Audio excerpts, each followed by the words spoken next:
Bonjour, aujourd'hui on va parler d'une menace assez sournoise, un truc qui peut vider un compte en banque avant même qu'on ait le temps de dire ouf, le piratage de la paix. C'est une nouvelle combine de cybercriminels et ça se répand à une vitesse folle. Alors, ouais, la question est directe, mais elle est essentielle. Imaginez un peu le truc. C'est la fin du mois, on attend la paie pour les factures, tout ça. Les jours passent et rien. Le compte en banque reste désespérément vide. Eh bien, c'est le scénario catastrophe que vivent de plus en plus d'employés à cause de ces pirates d'un nouveau genre. On les appelle les pirates de la paye. Et leur technique, elle est d'une simplicité terrifiante. Là, on oublie les grosses attaques compliquées contre les serveurs de la boîte. Non, non. Eux, ils visent bien plus discrètement le flux financier le plus personnel et le plus vital qui soit, le salaire. Ils agissent dans l'ombre, en changeant juste une toute petite information, mais une info capitale, les coordonnées bancaires. Bon, la question qu'on se pose tous, comment on fait pour se protéger de ça? Pour bien se défendre, il faut d'abord piger ce qu'ils cherchent vraiment. Et c'est là que ça devient intéressant. Ce n'est pas le fric en lui-même qui est leur première cible, non. Ce qu'ils veulent, ce sont les clés du coffre-fort numérique. Et ce qui est dingue, c'est que la vraie cible, c'est l'information. Un accès à une boîte mail pro, bingo, c'est une porte d'entrée parfaite pour usurper une identité. Le mot de passe du logiciel de paye, c'est comme avoir la clé du trésor. Et même un pauvre mail échangé avec les RH peut contenir assez d'infos pour monter une arnaque qui a l'air crédible. En gros, chacun de ces éléments est une petite fissure dans le mur, et ils n'attendent que ça pour s'y engouffrer. Ok, mais concrètement, comment ça marche? Leur plan d'attaque, c'est super bien rodé. C'est une sorte de chorégraphie macabre en 6 étapes, conçue pour être rapide, efficace et surtout pour passer complètement inaperçu. Leur méthode, elle est réglée comme du papier à musique.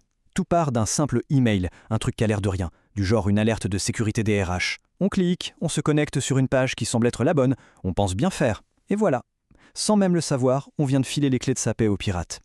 Et là, pour lui, c'est le début d'un contre-la-montre. Il se connecte, il change le RIB, et l'étape cruciale, il met en place des petites règles automatiques dans la messagerie pour que tous les mails d'alerte, hop, direction la corbeille. Comme ça, personne ne voit rien.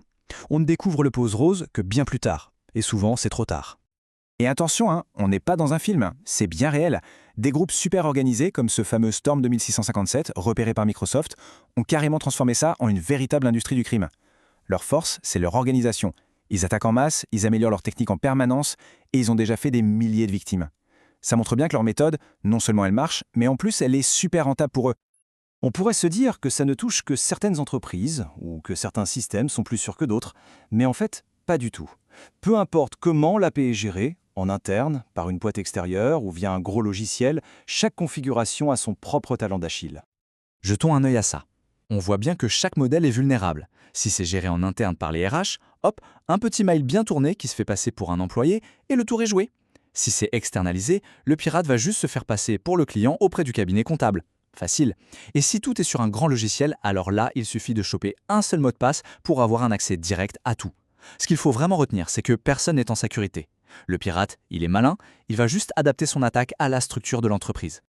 Bon, face à ça, on ne peut pas rester les bras croisés. La bonne nouvelle, c'est qu'il y a des solutions. Il y a des moyens de se défendre et des moyens qui marchent. Alors voyons un peu comment on peut construire notre bouclier. En gros, il y a deux écoles. D'un côté, l'approche réactive. C'est gérer la crise une fois que le salaire a déjà été volé. On court après les dégâts. Et de l'autre, l'approche proactive. Et c'est celle-là qui est la bonne. L'idée, c'est de mettre en place des défenses pour que le vol n'arrive jamais. C'est un changement de perspective qui est vraiment indispensable aujourd'hui. Alors concrètement, comment on fait? La défense, elle repose sur 4 piliers. Le premier, la vérification.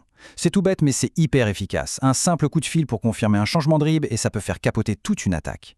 Deuxièmement, la sécurité technique. L'authentification à plusieurs facteurs, ce n'est plus une option, c'est une obligation, partout.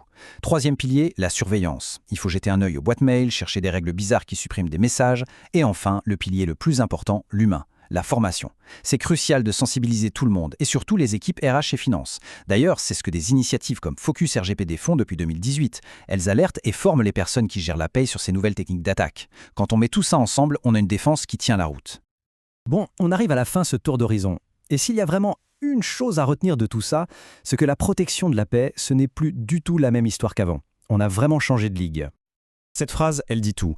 Le terrain de jeu de ces pirates, c'est l'erreur humaine. Une seconde d'inattention, un clic un peu trop rapide, et les conséquences peuvent être catastrophiques. Pas juste pour une personne, mais pour des centaines si l'attaque est massive. Le message à faire passer, il est donc simple. Il faut arrêter de voir la gestion de la paye comme une simple paperasse administrative. C'est un flux financier vital pour l'entreprise, un vrai actif stratégique. Et il doit être protégé avec autant de sérieux que les comptes en banque principaux de la société. Point final. Alors, je termine avec cette question. Et c'est une question que tout le monde devrait se poser dans l'entreprise, du grand patron à l'employé. Parce que face à ce genre de menace, la seule défense qui vaille, c'est d'être préparé. Merci d'avoir suivi cette analyse et à bientôt.